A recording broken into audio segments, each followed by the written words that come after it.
Hello, everyone, and welcome. My name is Natalie Perchitko, and welcome to our first annual Black History Month event.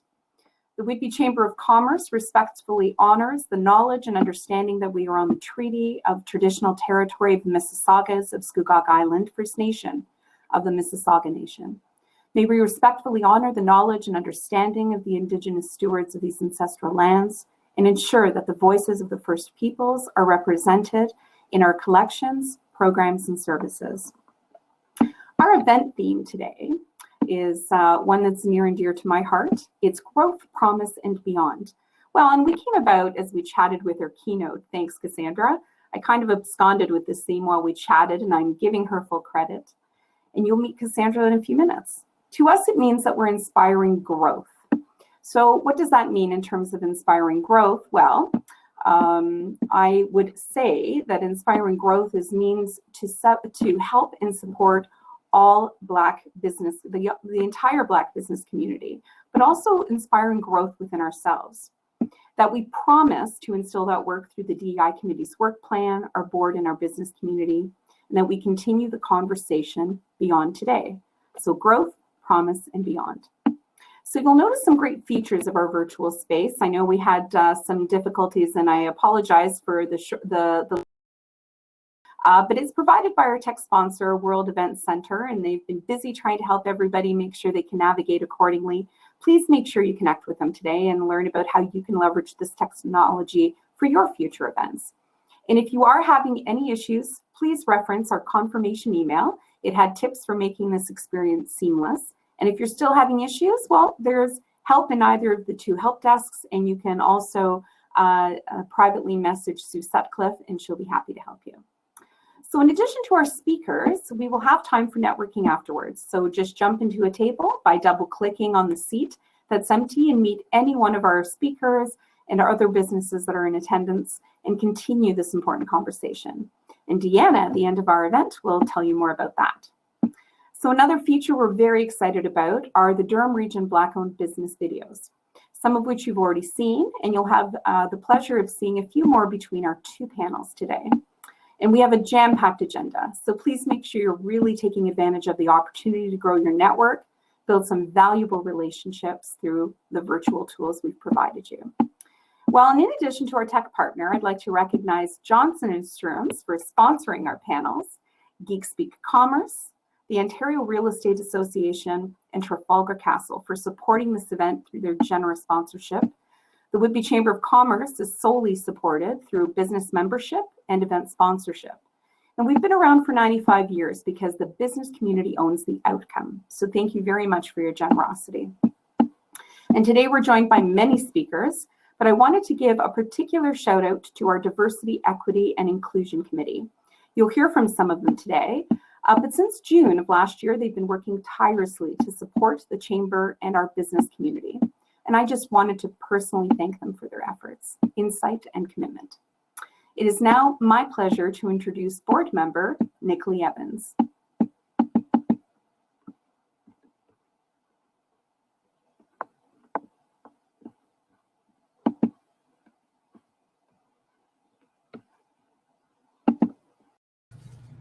Good morning, everyone, and welcome to Growth, Promise, and Beyond. As mentioned, my name is Tricia Williams. I'm the managing partner and client success leader here. We're located right in the downtown Whitby area. And we're also really pleased to be a sponsor of this great event. As mentioned, I'm also the first chair of the recently formed Diversity, Equity, and Inclusion Committee for the Whitby Chamber of Commerce. And of course, this is our first ever Black History event hosted by the Chamber. And while all of these firsts are great and truly noteworthy, I think we would all agree that they're probably long overdue. But that said, it's a start, and it's a really good start. We've managed to assemble a DEI committee that consists of a group of really talented individuals representing a range of lived experiences and professional experience. Our committee members are volunteering their time to share their perspectives and knowledge to guide and influence the direction of the Chamber as it works towards becoming a more diverse, equitable, and inclusive organization. Now, Black History Month is a time when we honor the past, as we remember our ancestors and leaders like Harriet Tubman, Thurgood Marshall, Medgar Evers, Martin Luther King, and so many others who defied the odds to find success or to bring about change. And we should continue to recognize them, as we would not be here today if it were not for their great sacrifice and leadership. Black History Month is also about recognizing the trailblazers like Jean Augustine, the first Black woman elected to Parliament in Canada. It's also a time to celebrate Black excellence and the change makers of today, like Kamala Harris, the first Black and South Asian Vice President of the United States, as well as a 35-year-old Dr. Kizzmekia Corbett, who is the lead scientist on the COVID-19 vaccine team for Moderna. There are so many other examples of greatness all around us, and we're going to be introduced to some amazing businesses in our own community today. Black History Month is also a time to focus on the future, to nurture the potential of our young leaders, business owners, and innovators. I'd also like to suggest that the recognition, celebration, and support of the Black community shouldn't be limited to the 28 days in February. Now, I think that we would all agree that the spring and summer of 2020 were like no other. We were in the midst of COVID-19, as we still are today. We're still grappling with that, with people all around the globe struggling to deal with the health and financial impact of the virus. At the same time, the fuse on the powder keg of anti-Black racism was lit by the murder of George Floyd on May 25th. This event, along with the killings of Breonna Taylor on March 13th, Ahmaud Arbery on February 23rd, in close succession, became the tipping point. Black people had had enough. But something interesting happened. People from all walks of life came together in the streets all around the world in protest to fight for justice and against systemic anti-Black racism. This time just felt different. Major brands from around the world showed their support in their formal communications, social media posts, and some even offered financial support to various organizations and pledged support to Black-owned businesses. This was actually astounding. This had never been done before. In fact, brands were actually called out publicly for not making statements or some sort of contribution. So as we've seen, for real change to occur, these protests or stands can't just happen in the streets. They need to happen in our government, in our criminal justice system, our schools, our boardrooms, in our workplaces, and especially where we spend our money. After all, these organizations or businesses are led by people, human beings, and these people are leaders who have the ability, the authority, and dare I say the obligation to make real change toward more equitable and inclusive communities and workplaces. So government leaders, leaders of organizations, business leaders, the folks attending this session, this is the work that we must do. Long after anti-Black racism leaves the news cycle, and long after Black Lives Matter stops trending, this is the work that we must do. Long after the pledges of support are posted, these are the uncomfortable conversations we must have. And in the context of our business community, it's the forming of committees just like this DEI committee, the monthly meetings, the tedious follow-up. It's the event planning, the community outreach, the networking, the challenge of getting sponsors. It's the gathering and sharing of resources, the sharing of knowledge, the listening, and the learning. It's the investment of time and money. It's also the tenacity to push through the lows, the disappointments, and the feigned interest. And it's also the sharing of accountability. This is the work that we must do to bring about change. This is the work that can be incredibly rewarding for all involved. in so many different ways. This is the work that will attract Black business owners to the town and help Black-owned businesses to flourish in Whitby. This is the work that will pay dividends for generations to come. This is the work that can make the Chamber of Commerce and the town of Whitby a model for others to follow. This is the work that we should all want to be a part of. It actually reminds me of one of my favorite quotes from Barack Obama. And it goes like this: change will not come if we wait for some other person or some other time. We are the ones we've been waiting for. We are the change we seek. So with that said, a key step taken by the DEI committee with Chamber CEO Natalie Prichtico was the signing of the Black North Initiative CEO pledge against anti-Black systemic racism. To that end, I am pleased to introduce Marlon Hilton, who is the chair of the CEO Pledge Committee for the Black North Initiative. Marlon is also founder of Innovate Data Council and Innovate Legal Inc., a law firm and technology company providing legal and technology services in the area of e-discovery, information governance, and contract lifecycle management. He has been recognized by Best Lawyers as a leading practitioner in complex litigation and was recognized by Who's Who Legal as a global thought leader and national leader in the areas of complex litigation and e-discovery. Marlon, thank you so much for joining us here today. Thank you, Tricia. Thank you. Thanks for the kind introduction. Good morning, Whitby. Good morning, Durham. Good morning to all participants who've taken the time to gather and talk about, what is a really important issue for all Canadians. I'm here to talk about the Black North Initiative, as Tricia said. And the Black North Initiative, the idea of the Black North Initiative predates the tipping point that Tricia described that occurred last summer after the death of George Floyd.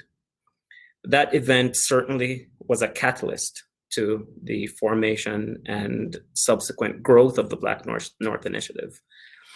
But the founder of the Black North Initiative, Wes Hall, who is an entrepreneur, a phenomenal business leader in our city, he recognized, as many of us did, that we do have a problem in Canada in connection with anti-Black systemic racism. When we looked at the labor force survey from Statistics Canada back in 2020, that told us that as of July of that year, Black Canadians are nearly 2 times more likely to be unemployed than non-minority Canadians, and 7 times more likely to be unemployed than the average Canadian. Black women are disproportionately affected, being 2 times more likely to be unemployed than the average Canadian. We hear from the conference board that tells us that a significant wage gap exists for Black Canadians, even with identical education credentials as white Canadians. University-educated Black Canadians earned 80 cents for every dollar earned by their white counterparts. Ryerson University, the Diversity Institute at that school, university, tells us that Black Canadians make up 3.5% of the Canadian population, but make up less than 1% of senior executives in Canada. We have a problem. What do we do about that problem? Answering that question came front and center after the tipping point came last year. And a group of business leaders decided to come together to tackle this problem in a way never before seen. And that way is to gather together a critical mass of some of Canada's most powerful corporations, organizations, individuals, and organize to make a lasting material impact on the issue of on anti-Black systemic racism.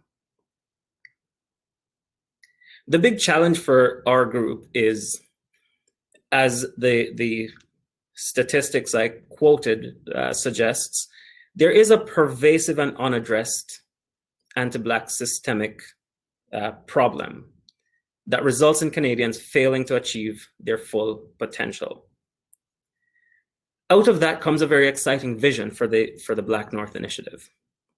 And we're setting out to create an equitable future for Canada, where all Black Canadians can achieve their full potential free from systemic racial barriers.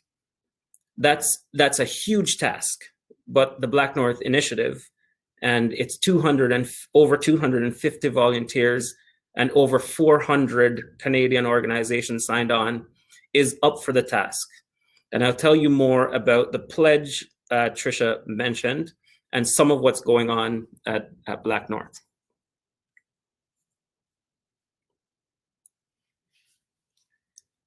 So for us, the aim is to impact over the long term what we call certain key outcome metrics that reflect the levels of prosperity for Black Canadians. And that includes representation in senior leadership positions across Canada, university degree achievement among our youth, unemployment rates, the wage gap between Black Canadians and the rest of the population. In setting out to do that, we stepped back and figured out what would be the best way to achieve that. And the answer was, let's design a pledge for corporate Canada, for organizations across Canada to sign. And in that pledge, there are 7 commitments. And in those 7 commitments, we ask senior leaders to commit their organizations to specific actions and goals that are designed to create greater opportunity for Black Canadians. By signing the pledge, leaders are actually sending a strong message to their Black employees, to their customers, stakeholders, even to the Black community in general, that they are truly against anti-Black systemic racism. Beyond that, we believe committing to the pledge is one step in making an organization a place that Black Canadians can see themselves working. It's both the right thing to do and proven to be actually good for business. The focus for us at BNI is a community focus. So a CEO signing this pledge and committing his or her organization to these commitments shouldn't expect to be left alone to fulfill these commitments. Black North recognizes that Canadian organizations, and they admit this themselves for the most part, are well behind where we need to be in terms of tackling anti-Black systemic barriers that exist in our organizations. And so we've set out to provide the support to our pledge signatories that they may need to ensure that this is not a situation where another company signs a pledge and puts out a press release and then nothing is actually done. In terms of those supports, there are a few key things that BNI is currently already doing. We have a peer-to-peer program. So our 400 companies that have signed on are now divided into groups, and those groups cut across industries. They contemplate where along the diversity, equity, and inclusion journey each organization is. And we put into groups of 10 signatory organizations. And each of those groups of 10, the objective is to share resources, tackle some of the difficult questions, and all the inputs and outputs from these groups are then shared across the signatory community with the aim of helping each organization to do more, to root out any systemic barriers that exist in their organization. And in so doing, help us more broadly to deal with the issue in Canada. We've set up a measurement system for the commitments under the pledge. Each organization got a baseline survey that tells us where they are on the journey, what they're doing or not doing. And we use that to determine some of the supports that we will provide to these organizations. This measurement will be ongoing, and the Black North Initiative will be reporting on these metrics. How well as a community are our signatories doing with respect to tackling some of these systemic barriers that we've identified? BNI is also facilitating targeted corporate giving from our signatories to causes in the Black community. And we're talking about high impact initiatives in key areas like housing and education and policing and justice. In the networking period, we can talk more about some of the concrete projects and initiatives that Black North has underway in these areas. The reception so far to Black North has been really phenomenal. In 6 weeks from launch, there were 250 of some of Canada's largest, most powerful companies signed on to this pledge. Today, as I said before, we're over 400 companies.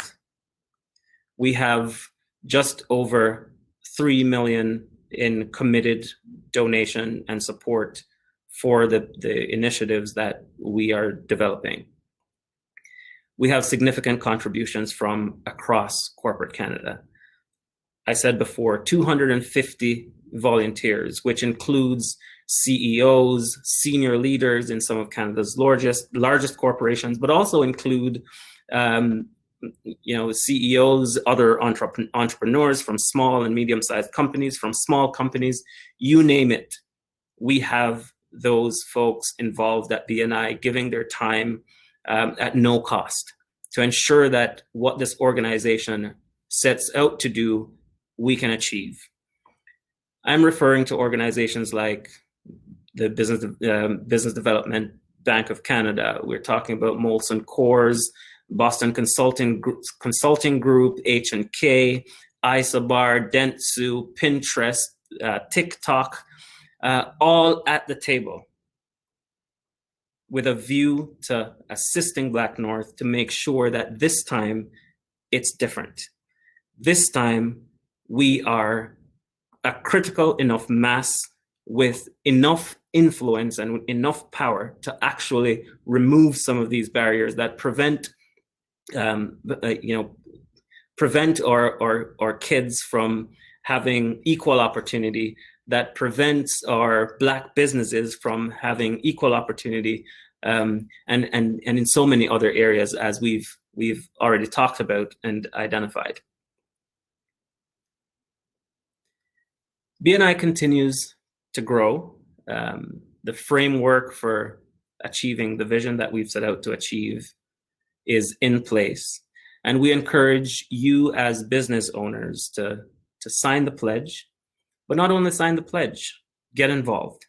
There's room for many more volunteers, and I'm sure that there's expertise in this event today that would be very useful to the fight and to the purpose that we've created Black North. And I encourage you to please get involved. Thank you for taking the time to listen. I'm available, I'm around through the networking period and available online, LinkedIn, email. Feel free to reach out.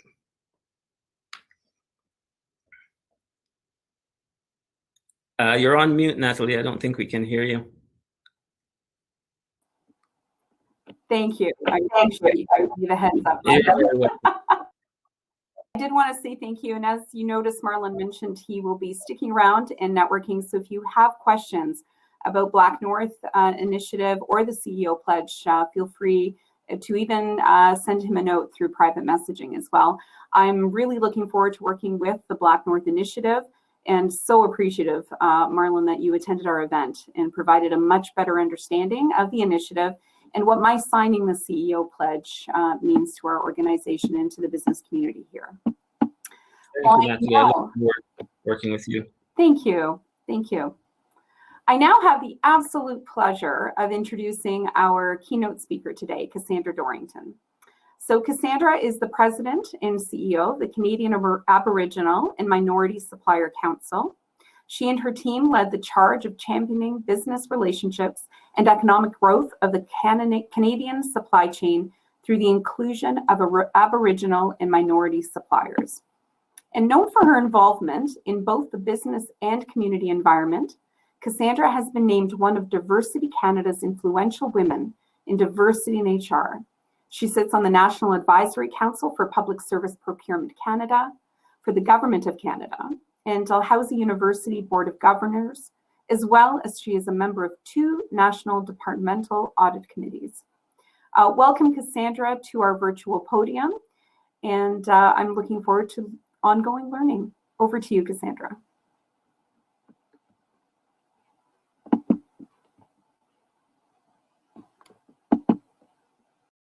Hopefully, Cassandra, you can jump up on the stage. We do have a question. I wanted to thank you for being here today and for presenting and being our keynote speaker.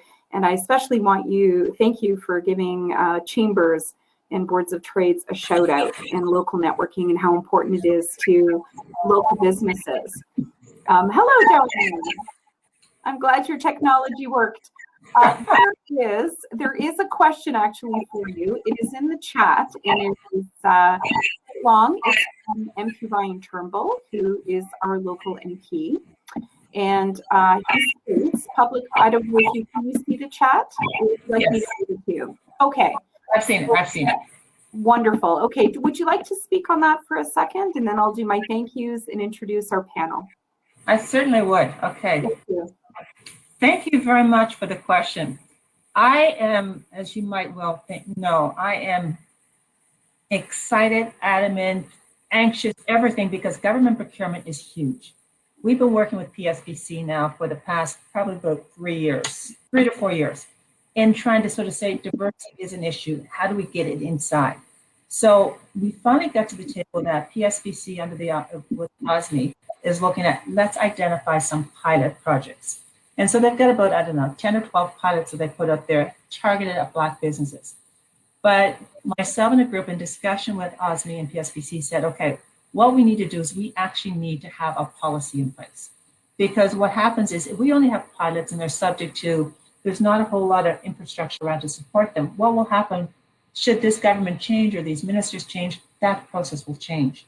Government actually needs to have policy in place that we are incorporating diversity inside. So it goes beyond PSPC. It goes across the whole of the government who is buying from Black-owned businesses or diverse-owned businesses. So we need to incorporate that inside. We also, what they're hoping to do with these pilots, if you want, is identify what are some of the barriers in government procurement. Because what we well know, if I'm bidding on a $100,000 job versus $1 million job, the process I go through looks very similar. And that just is not required. All that rigor is not required around the same type of procurement, or if the procurement's 100 times more than that.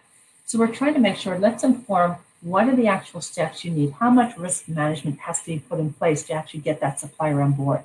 The government also needs process to be able to track the diverse suppliers through, because once you actually get in the portal, they don't know who you are. So we're trying to track you through that process. We need to have some elements in that database so we can track you. We know when you bid on, we know when you fall out, so we can identify other barriers that we can actually modify, mitigate to make sure we get through the process.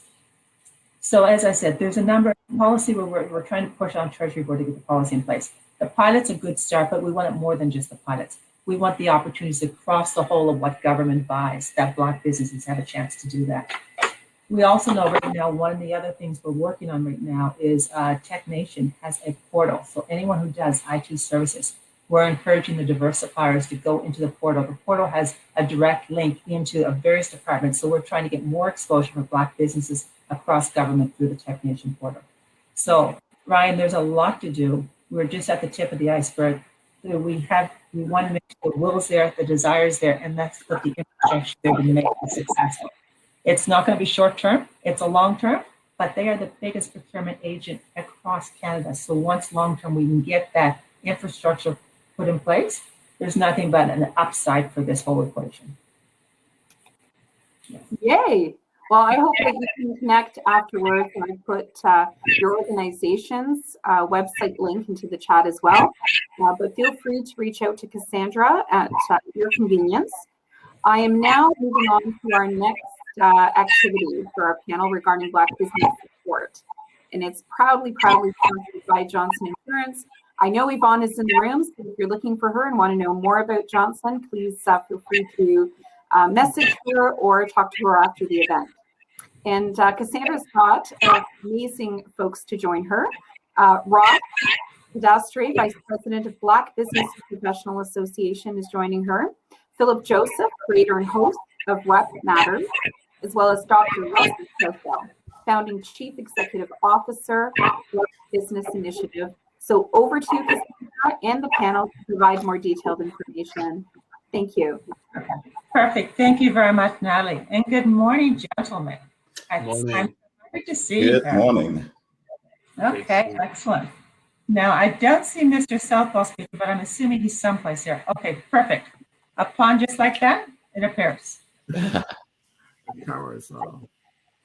Okay, so first of all, I know we've only got 30 minutes and there's so much information I want you fellows to be able to share with the audience with us today.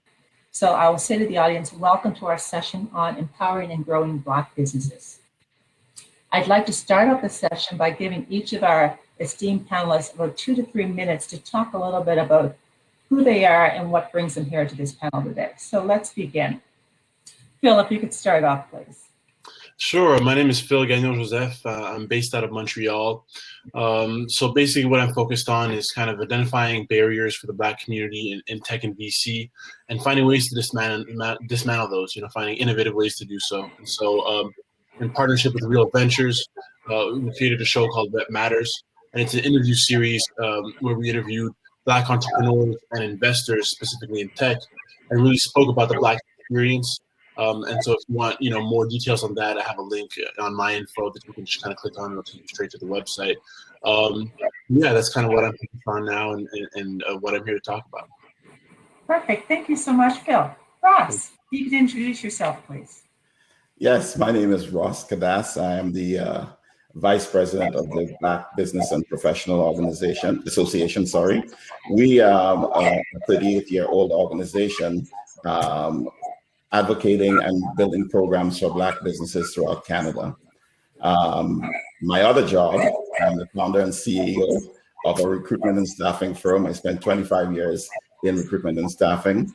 And 4 years ago, started my own company, ITS Global, where we support small to medium-sized tech companies with their recruitment needs. I'm happy to be here. I'm a Durham boy myself.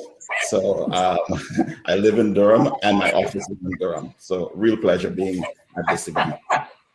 Thank you so much, Ross. And last but certainly not least, Mr. Southwell. Ruxton, if you could introduce yourself, please, sir. Yeah, good morning, everyone. Happy Black History Month.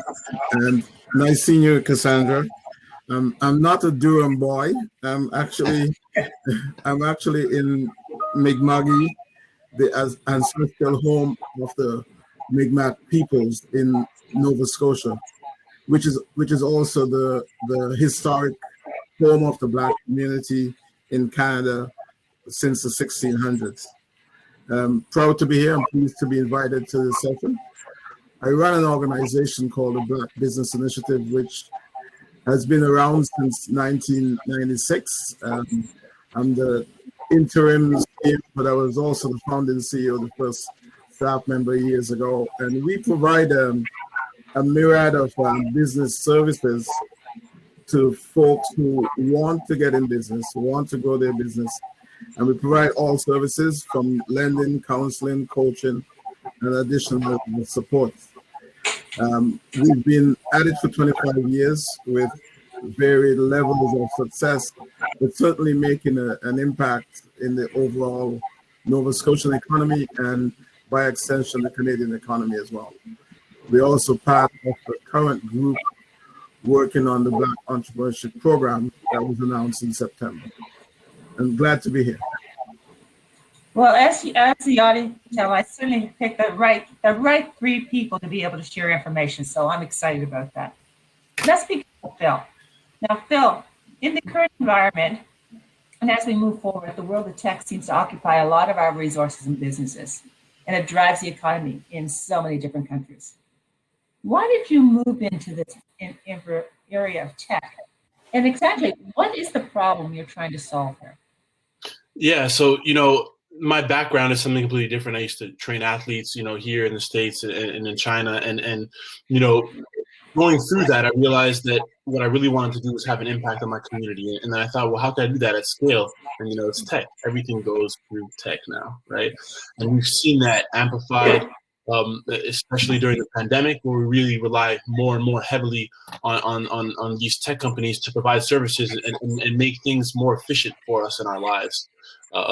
So, as part of that, when I came back, I really started to look at venture capital firms, and I didn't identify anyone who looked like me. And I really wanted to just be able to speak to someone who was Black and who understood, how to navigate that space as a Black person, and I couldn't find that. And so, I started speaking with people in this space and asking questions, and looking at the research and seeing, what the participation rates are in tech and in venture capital in Canada. And so from there was a basis of discussion to where it was clear that there needed to be more representation in the space as an invitation for Black people to join, but also in order to help, be part of the conversation and make sure that the Black people who are already in this space are really amplified and are listened to. So that was the goal of Rep Matters, of building that initiative, that interview series, and yeah. So that's interesting because you're so true. The participation rates aren't where they should be. No, not at all. Race of issues. Yeah. Now, once you identify, and you've simplified it down to a couple of things, they're not looking like us. The participation rates are low. Mm-hmm. Big issues. These are really big issues with no easy solutions. How do you even begin to address and hopefully think about what measures we have to put in place to resolve these?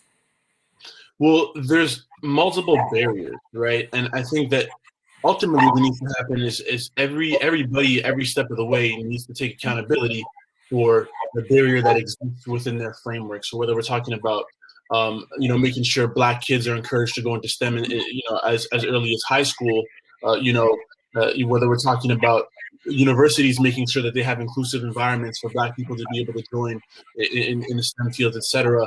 And then, when we're talking about business owners and tech companies, hiring practices, which Ross seems to be an expert in or is an expert in, and then also venture capital, right? How are we deploying capital?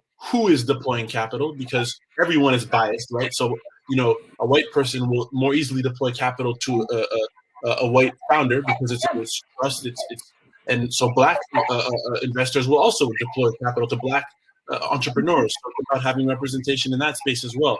And so I think that's the most important part, is the representation at every level, so that then there's someone sitting at the table at each institution to make sure that there aren't barriers for the Black community. Well, thank you. You've certainly hit on, this is not a problem that we reach at this part of our career. If we're not addressing it at each step, or we're not getting children through to the university, through to the workplace, and beyond, we're not going to address the problem. So it's a longer-term problem for sure. It's a longer-term problem, and it also means, getting the buy-in of everyone along the way. And so I think that that's the biggest sort of hurdle at the start, is that it's going to be a little bit of a slower start. It is a little bit of a slower start because it takes so much buy-in in order to see a tangible result, if that makes sense. Okay. As you can tell, there's something going on with my the world of tech. Okay, what can I say? Okay. Let me move to Ross. So thank you so much. You set the stage. So Ross, having heard of some of the challenges of Blacks in tech, how is that different, or in some cases similar to what Black business owners are facing and trying to grow their businesses? And what is the top challenges you've heard from these business owners? Yeah, I would piggyback on what Phil just said here. The lack of access to capital is one of them. Like Phil said, access to venture capitalists and getting the trust of investors.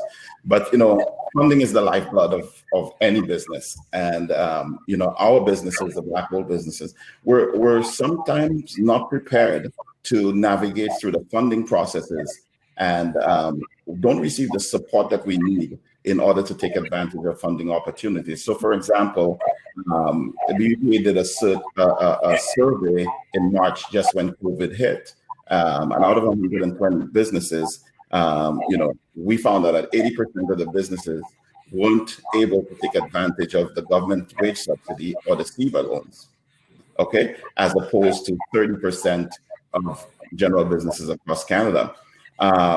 And then, also 98% of our businesses didn't have the capacity to take on more debt. So it's a real problem. Lack of capital is a big problem within our Black business community. Also, lack of access to networks. It's very easy for other mainstream businesses to kind of join clubs and organizations, and it helps them network and grow their business. They make the connections. Black entrepreneurs need more mentorship, sponsorship, and guidance to access those professional networks, so that they would be able to have that same level of networking and sort of have the who's who that can grow their business. The other thing we see is the lack of data or insufficient data on realities as a Black business community, on our challenges and even our wins, right? Where we're being successful from a Black community. So lack of this actionable data or reliable data about our organization is a challenge for us when we sit in front of the government, when we sit in front of other parties to build our case as an organization. So I think those are my top three. Well, God, I mean, those are certainly huge. But I mean, what I really like, okay, hold on a second, let's see if I can stop that. What I really like is when you said lack of actionable data. That is huge. I mean, we all talk access to capital, we talk many of those things. But anytime we get in front of somebody, the data element is the one that keeps coming up. How do we support what we're asking for? Where does that come from?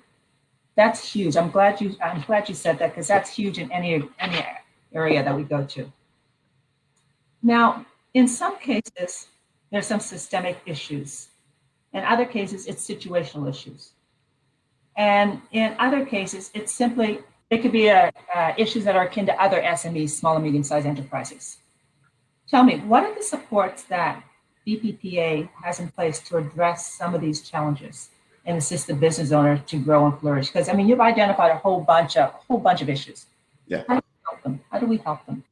The BPPA we have about 20 programs that we run. I'll talk about 4 of them just in the interest of time. So one of the programs we have is called the Business Advisory Implementation and Development Services. This is a program that came about to support Black business where they're at in their journey. So an assessment of the organization, and if they need marketing, we will provide the marketing support. If they need financial support, we would provide that. If they need business planning support, HR support, wherever they are in their evolution, this program allows us to kind of help them through that. We recognize also that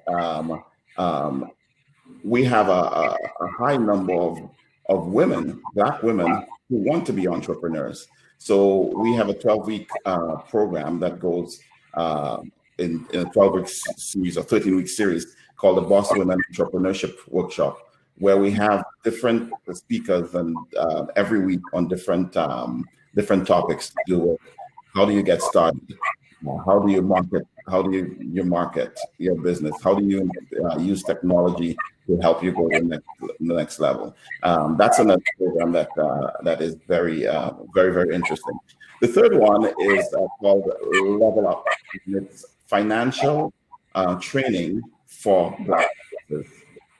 And again, it's a 12 to 13 week program where every week our businesses learn how to prepare themselves to get funding, to get a loan.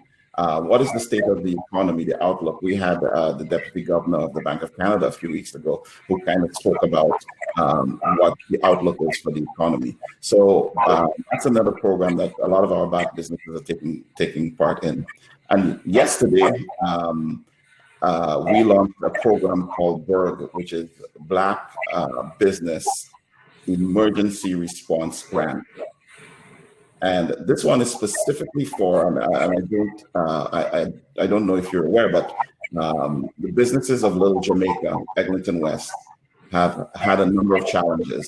And this grant was put in place to support those businesses, and a grant from $3,000 to $10,000 to be able to support those businesses in need. So these are some of the programs that we have. Of course, we have mentorship programs for our businesses and also for students. We historically have had a scholarship program where we give scholarships to students because we believe in building that next generation of our Black leaders. Wow. There's a lot of supports, it sounds like, but we have to be clear on who needs the supports and how to provide them access to the supports. Because I love when you talk about the financial training. We know one of the key areas that businesses actually fail on is understanding how to deal with their finances. They're very good at their skill or their service or product, but the actual managing the cash flow and everything else is a huge issue. Absolutely. So that's really exciting what is available. And I'd love to know what the outlook for the economy looks like at some stage. We're all sort of wondering what's next. Yeah, we'll come back to that. Let me go to Mr. Southwell. So Rustam, BBI has been working with Black businesses for over 25 years. How have the challenges facing these Black businesses evolved over these many years? Well, first, I probably want to think that BBI, in some ways, is the granddaddy of business development in the Black communities in Canada, having been doing it for 2.5 decades. Phil probably was maybe less than 5 years old at that time, right? So that young, I'm not that. So we've noticed, and if you're old enough to recall, in 1996 when we set out something called the Information Highway, right? That's where we were technologically, and so there's a vast difference now. We're having this conference online and breakout rooms and tables to where the economy is, and one of the largest differences for Black communities is that we've always centered mostly in the service sector, too much represented in service and retail, really. And so having that technological shift in providing quality business to customers is really, really one of the larger changes that one have seen in terms of that. Even now with COVID coming in, and it's less bricks and mortar, but the essential piece, it's still about customer service, having business skills, good management skills, and the resources, even though difficult for Black communities, they will come if there's a good business plan and there's a case of a good business operation. Also, the access to information was a challenge when BBI started in 1996. To a certain extent, it still is. Like, the information is there. Black folks are generally the last to get it as a quality, and sometimes we actually, as a business owner, don't really get the importance of knowing that information going in. We think that Black is a currency, and it's really a gateway that's now, because of George Floyd and others in the recent history, there's a much more rapier interest to developing quality Black companies. And so you've seen a lot of organizations that are coming out the woodwork to provide that support, but there's a network of organizations like BBPA the BBI, the group Sunset in Quebec, and the Coudonage group, who are doing a lot of work in communities to overcome that. But at its very soul, businesses, people to people, quality product, and looking at opportunities. And I don't think that's going to be an essential change on that. And so we as Black companies need to look at the opportunity and make sure we're fully equipped to deliver on those services. And there's several quality companies that are coming out of the community who can develop on that. I think when I think of Bin Doctor in Nova Scotia, addressing the environmental sector, companies like Sure Shot Dispensing I speak about all the time, with the Tim Hortons Double, the guy who makes those machines. Those are folks who have adjusted to that. But we still have a lot of companies in construction and retail who, at that point, can use those tools that technology and improving technology and using research can help to that. That's a significant change of some of the challenges. There are other challenges, the challenge of racism and marginalizing our companies that provide quality service, and for the ones who don't provide quality service, the willingness to use CAMSI and other organizations to get into major networks. I think that those are some of the key areas. Well, thank you very much. I mean, that covers so much territory. Well, I know over you've seen the changes, you've put supports in place, and we've heard BPPA has a number of supports out there. We know that Phil is bringing some consultant to the table. Are there additional things that BBI has put in place to address these evolving needs of your client base?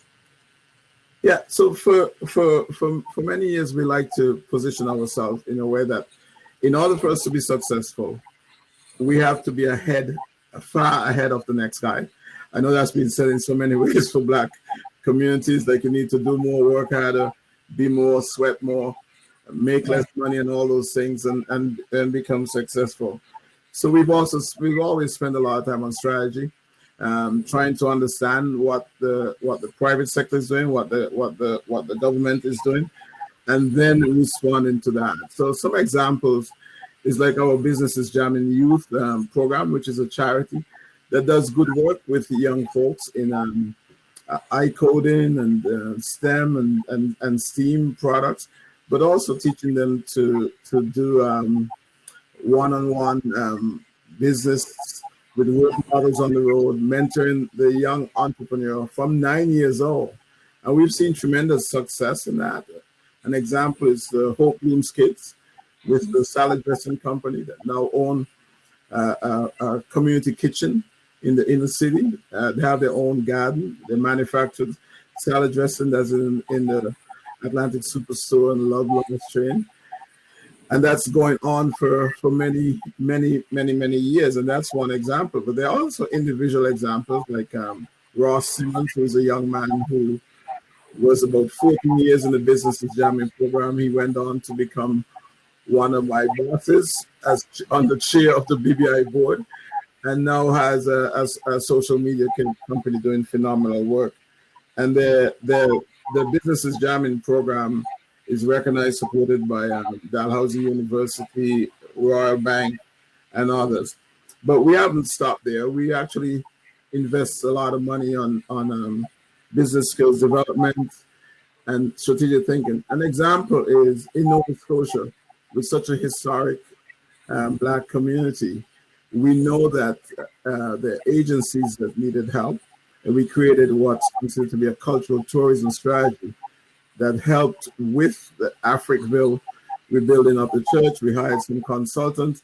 I believe you're familiar with that, Cassandra, to help them get a strategic plan to put in place, which settled them to the extent that they got the church rebuilt and have a strategy in place. But then we did that with the Black Cultural Center for Refresh, and the $7 million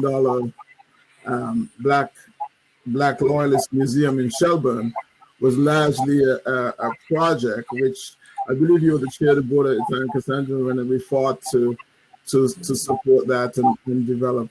So those are the kind of strategic things, and the things that we have to be careful of when we raise these funds is that we are hiring Black suppliers in the supply chain, and if they're not there, we have to go out and develop those guys. And so whether it's construction, consultants, catering, and all those, we have to have our companies making part of it, and that's a key piece of it.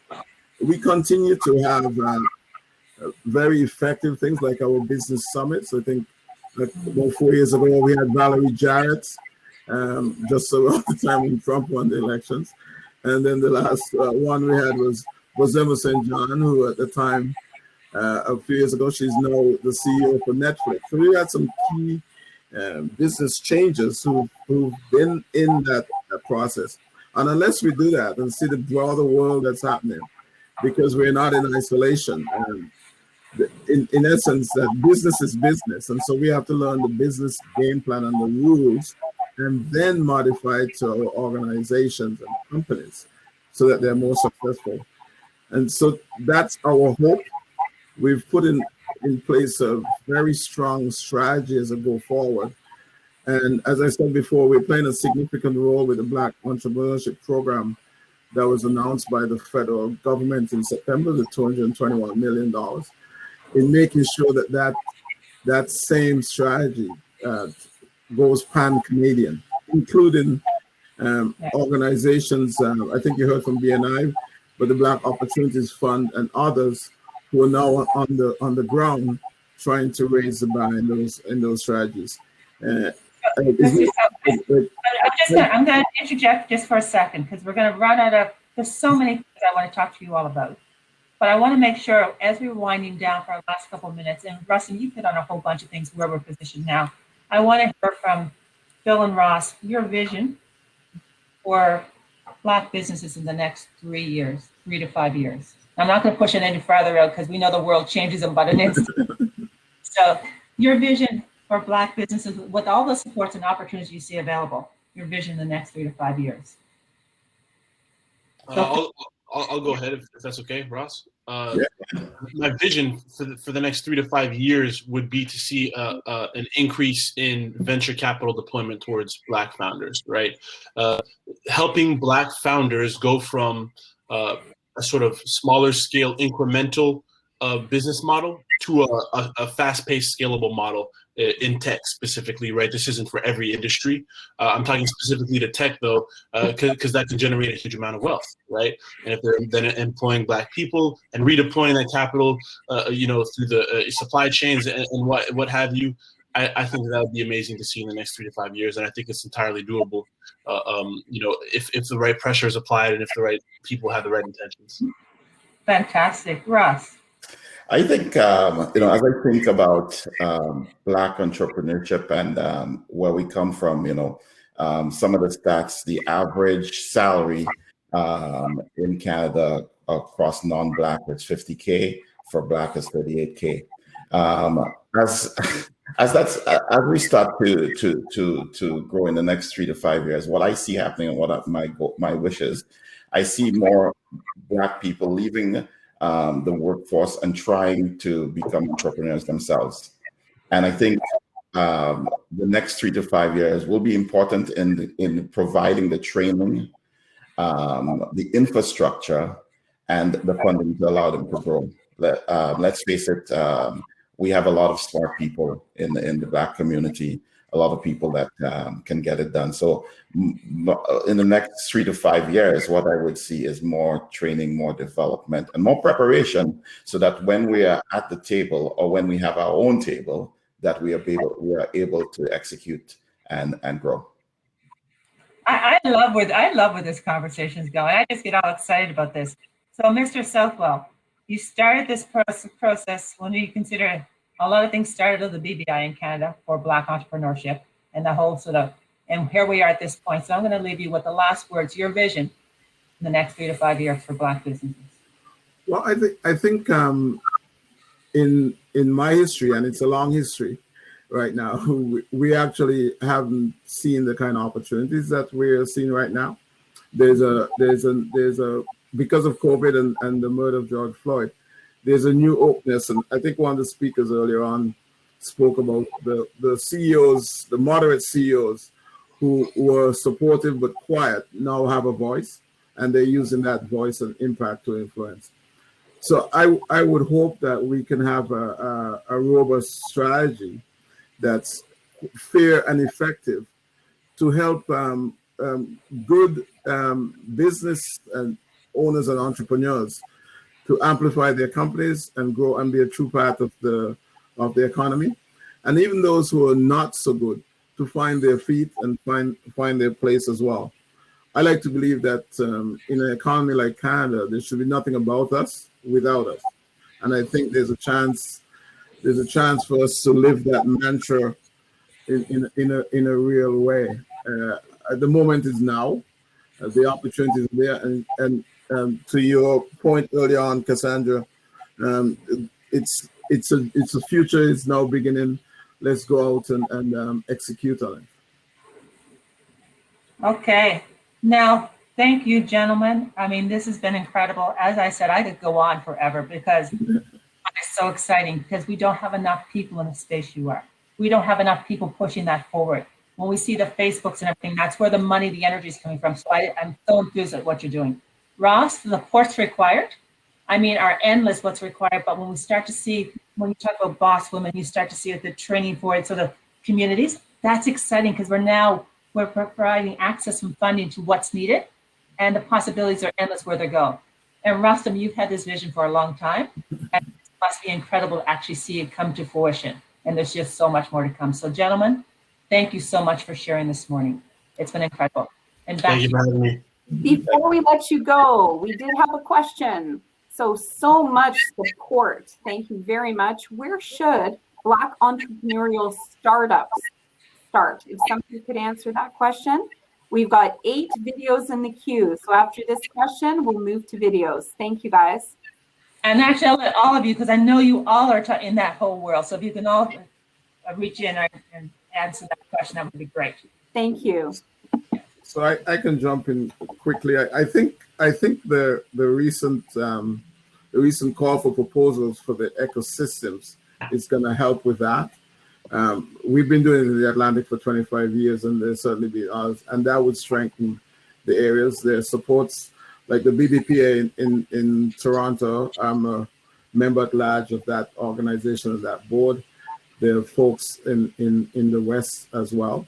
But even if you go past the Black organizations, the CBDCs, the Community Black Development Organizations, have been out there for many years.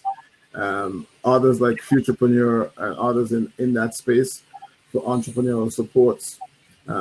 It's easier and better to start with culturally, to start with the Black organization where possible, to guide you through that. And there's a map for all of those, depending on your province, there's a map for those agencies. But BBPA is the one that I know best in Ontario. Okay, thank you. Ross? Yeah, I'll go ahead and add to that, just the Black Innovation Programs based out of Ryerson's DMZ. I know that they have some online programs there that can help you get started pretty quickly. They have like a launch pad, a boot camp, and then like ultimately a fellowship that's more in depth and surrounded. But that's a great place to start for any Black entrepreneur, especially this is based in Ontario, and obviously Ryerson's in Toronto area. So that's a good. Perfect. Thank you. Ross, anything to add as we close down?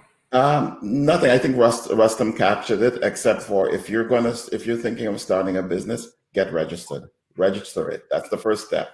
And then start looking at, come to the BBPA, we can help support you, or any of the other organizations that Rustam mentioned. Gentlemen, thank you. It's been incredible. Thank you. Thank you. Back to you, Natalie.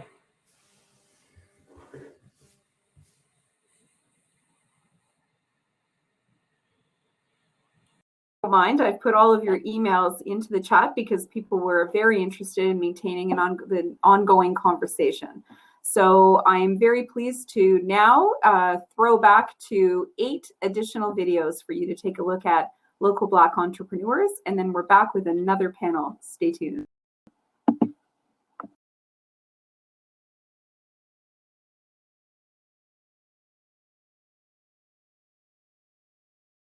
Sorry, Natalie, if we could get you to turn on your, I think you're muted. Thank you, Sue. Sorry, I keep clicking on mic and it doesn't move me into people hearing me. I was just saying that our videos seem to be cutting off at the end. There will be opportunity to amplify our videos as well as the content of this event because it is being recorded and we will be sharing this throughout Black History Month, so have no fear. I am very pleased about our next panel, but before I do that, I just wanted to thank our last panel again. There are tremendous business supports and lots of key learning. I noticed a lot of chatting in our chat room about how wonderful it is. Again, the emails are shared for the panelists in the chat room as well. You can reach out to them directly or stick around for networking after this last panel. And the inspiration continues. So without further ado, our members that will be chatting with you next are Chaz Okpanatra. I can never say your last name correctly. I apologize. I guess it's just like Prachitko.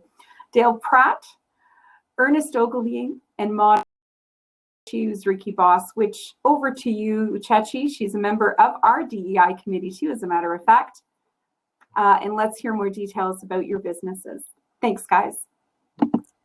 Thank you, Natalie, for the intro. I'm excited to be here. So welcome, everybody, and thank you for coming to this first session that we're doing.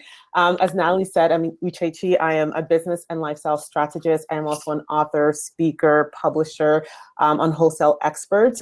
It is my passion working with entrepreneurs, helping them find ways to increase their wealth, confidence, impact, and freedom. And, entrepreneurs are my passion. Being a member of the Whitby Chamber, I'm also on the board of directors for BACD. So I love to see entrepreneurs succeed. So this is what I do. And I will pass it off to Chaz, if you can just introduce yourself first to the audience. Hey folks, my name's Chaz. I'm a local business owner. I'm president of Chaz Insurance Inc., which is here in Whitby. I do not live in Durham. I live in Northumberland, which is Coburg, but I'm a Whitbyan by heart. I'm invested in some other businesses both here in Canada and also in the United States. And I'm really happy to be here. I think this is a wonderful event. Awesome. I'm going to pass it on to Dale. Good morning, everyone. My name is Dale Pratt, and I'm the owner of Express Employment Professionals. We're a franchise that focuses on recruitment and employment. Our office is located right here in Whitby. Express Employment is one of the largest recruitment franchises in North America with over 800 locations throughout the US and Canada. My office in particular focuses on helping companies that are located in Whitby, Oshawa, Bowmanville, and Port Perry find employees, whether we're discussing temporary workers or executive recruitment. And I am really excited to be a part of the panel this morning. Awesome. Okay, so it looks like Ernest is having some tech challenges. Just quickly, before hopefully he'll join. Oh, are you on? I'm here. I'm here. Oh, perfect. Okay, we just have the message. Yeah, we can hear you. So yeah, if you want to introduce yourself to the. Okay. Good morning, everybody, and happy Black History Month. My name is Ernest O'Gunley. I'm the owner and principal consultant of Eon Performance Solutions, which specializes in human resources, learning development, and management consulting. We work with startups, through startups to corporates, provide a service that's customized to each client's needs. And I'm also on the advocacy committee.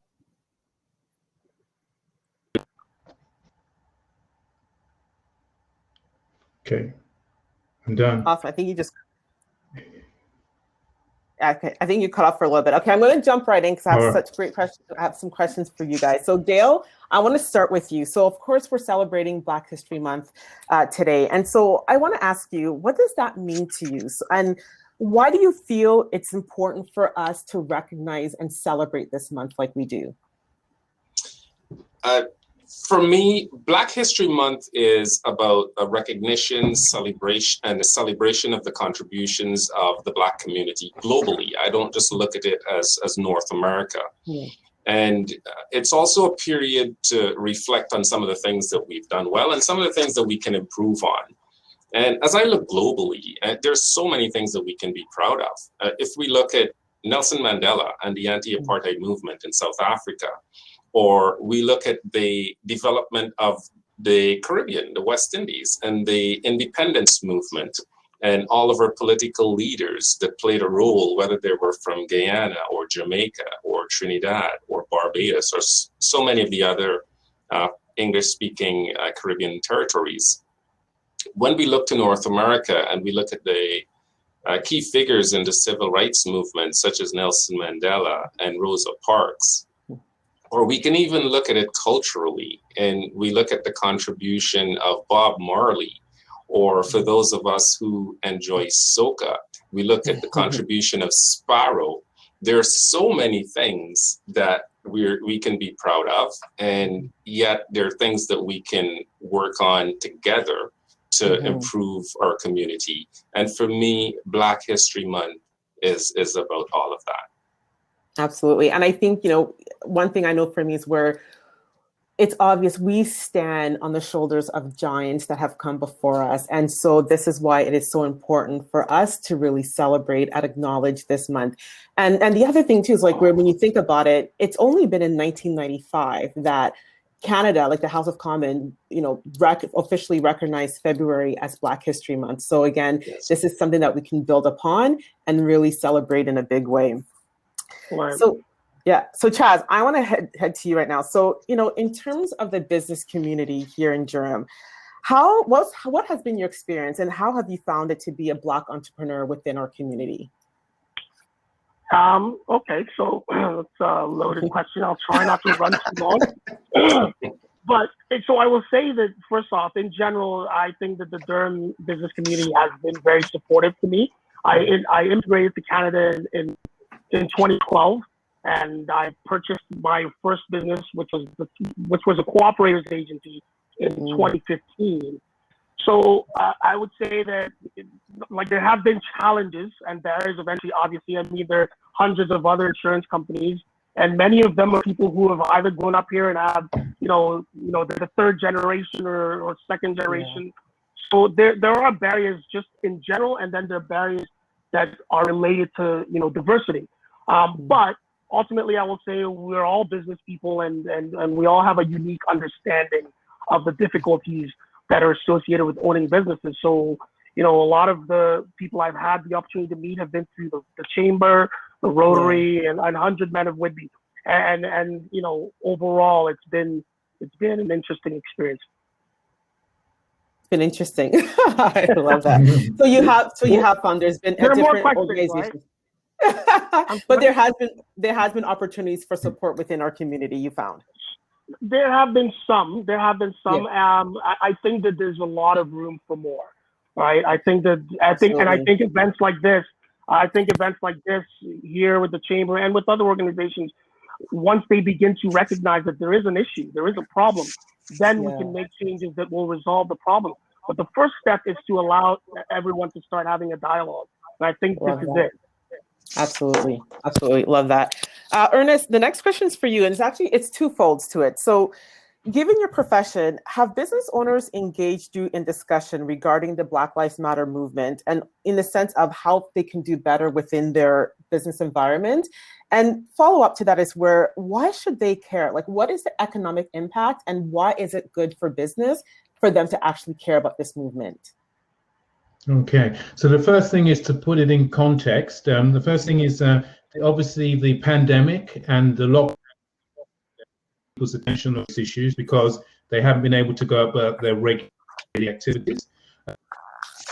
Speakers have said this too, but I'll say it again. The global uproar over the shocking and tragic death of George Floyd in Minneapolis in May 25 it was opened up an important dialogue for conversation about race in 2020 and about the atrocities of the past. The knock-on effect of this is that equity inclusion have become center stage policies and practices. And center stage and spotlight, people have now had the space and the impetus to talk about uncomfortable and necessary conversations. Business owners are now raising issues directly with me, and more often than they were before. A tentative conversation before. Now people are speaking more openly. That's the first part. It's I mean, it's still got a ways to go, but they are speaking more positively about it now. Second part of the question about the impact in terms of economic impact. Why should they be concerned? According to Durham regional population statistics, by 2030 there'll be 1 million people living in the Durham region. A lot of these people will be part of urban migration, which means they'll be to the suburbs, to the commuter belt, and obviously to a major city that will be part of that process.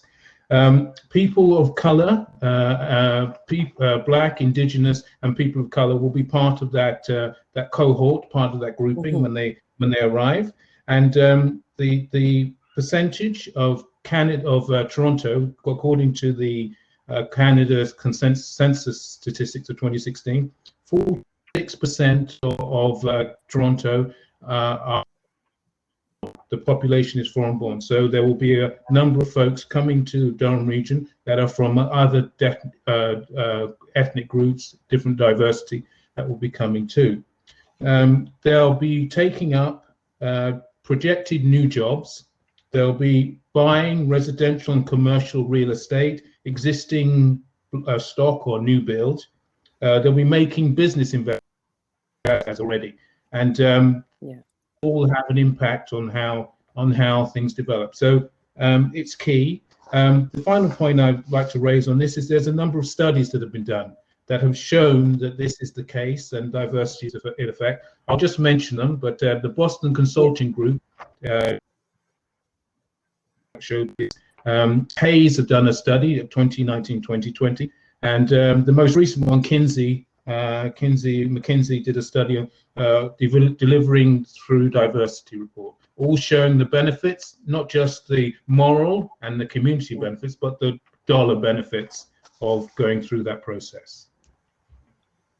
I love that. So there is a good economic impact, and I think it's promising to know that you have engaged in that dialogue. And I think too, as painful as all the events that went through last year, I know for me personally, I have never been involved in so many conversations around, anti-Black racism, and even just the fact of people coming to me and saying, how could we be better allies? What can I do in my business to be more inclusive? So I in my life of being an entrepreneur, serving other entrepreneurs, I've never had so many people call me in to have that conversation. So I think it is a positive thing that the dialogue is happening. But again, as we move forward, it has to go beyond just the events that happen over the summertime. Chaz, I want to pass it on to you at this moment. This is our first Black History Month event that we're doing with the Whitby Chamber. And so obviously the topic we've talked about, inclusive procurement. How have you been impacted from your experience in terms of opportunities or maybe lack thereof? Well, I'm part of a diverse family. What I can say is, my client base generally is not, going to be ministry or large government organizations. But I think my success has been heavily due to my dealings with diverse communities. And I'll try not to be long-winded, but I think I should be on this one because I was short on the other one. Stage is yours. But for sure. But I mean, my experience in Canada has been one where it's very evident that we have a Black business owners, Black people in general, and marginalized groups in general. We have a disadvantage. We have an invisible barrier to entry in pretty much every industry that you can name. And the big challenge is that when this is spoken up about, I think people in general point to the people who are successful in those industries. And these people don't make up any sort of necessary or quantifiable percentage of the group that they're mentioning. But it's always like, hey, Chaz, well, you made it, so everyone else can make it, sort of deal. And really, the mechanisms available and the barriers really are keeping many people who could be more successful from being successful. There's a proverbial old boys club, and it's maybe not meant to be intentional all the time. Sometimes it is, but I think that there have been many situations where clients, potential business or organizations that I've potentially wanted to partner with or work with. And they've been receptive when we're on the phone or when my team is dealing with them on the phone and doing presentations that are not in person. But deals suddenly fall through and unexpectedly fall through once we meet in person. And you know, we can all surmise or say what we think the issue is. I've had clients who have, when I bought my agency, I remember there was a mass exodus of clients that I paid for, essentially, who just for no stated reason decided that they did not want to work with us. To this day, I have clients who still call into my office and tell my office manager that, you know, things were much better when Joe No Name was the owner. And, you know, the fact is, from a service perspective and based on pure metrics, we know this to be false. But obviously there's a belief that it's better, you know, because of whatever reason. I can go into details of interactions with bank personnel. I can go into interactions with contractors, you know, and really just constant condescension that occurs when you're dealing with people who perhaps feel like you don't have a place at the table with them, right? And sometimes they do it without realizing that they're doing it. They just feel that they are better and they don't even realize that they're doing it. Sometimes there's just a complete disbelief in mine or my team's ability to get the best solution for the prospect. You know, and even though we keep doing it time and time again, we keep being successful time and time again, we constantly have to run into these things. Now, that said, there have been wonderful experiences, and then and my hope is that through events like this one, things are headed in the right direction. Yeah, absolutely. I didn't hear a bell. No bell. You were good. Actually, you know, it's so, I love it. It's so important and it's so true. And it actually reminds me of a story. Like, there was a friend of mine, a colleague, and her husband owned a consulting agency, and they had awarded an RFP program, and it was a multi-year, multi-million-dollar contract that they had. And so with their company, you would never know that it was owned by a Black couple.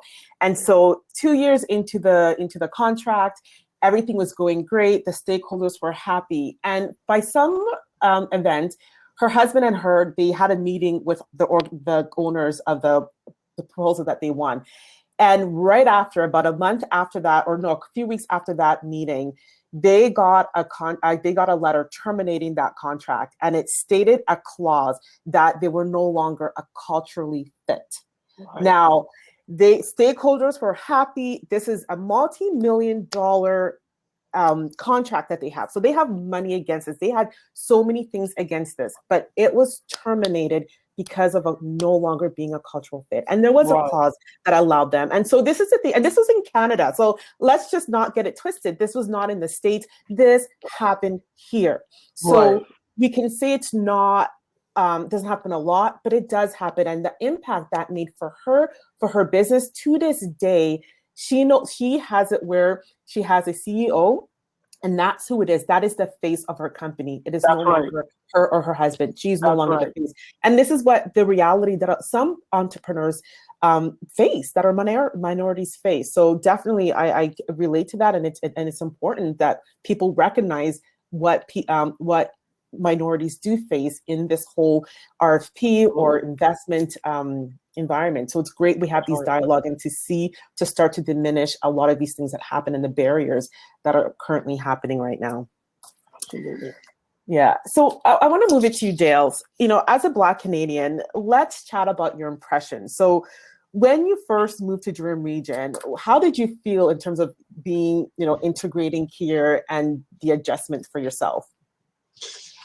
I'm going to answer the question by talking a little bit about my background. I'll talk a little bit about what drove me into being in business in the Durham region, and then I'll talk about what really excites me about the future as I see us moving forward. So I moved to Canada in 2005, and I'm from a financial services background, so I knew I was going to have a job in downtown Toronto. When I was looking for a place to live, there were two main things that I was looking for. One was something that I can afford. And secondly, I knew that I had to commute into Toronto. So I was looking for reliable public transportation to get into Toronto. As I looked at the goal line, I then realized that the Lakeshore East was one of the most frequently serviced lines, and the Durham region had among the most affordable real estate at the time. So that drove me into being here and I've been living in Ajax since 2006. So I worked for Manulife for 9 years. During that period of time, commuting into Toronto, it was clear to me, looking at the crowds of people that were getting on the train in the mornings and off the GO train in the afternoons, that we were really a commuter community. We were a bedroom community.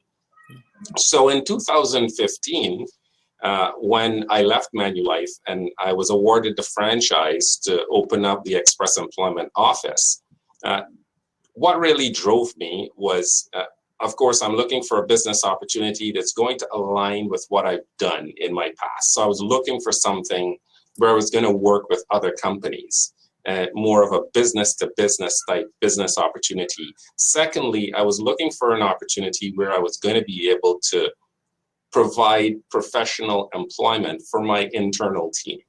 Because as a recruitment company, as a staffing company, we help many people in the community find work, but I also have an internal team that I develop. And so that opportunity to hire people within the Durham region where they can find those jobs that I've seen so many people commute out of the Durham region to find, that really drove me. So we've been here now for 5 years. I've had a ball, I have to say. I've had a ball going around, knocking on doors myself in companies in Whitby, Oshawa,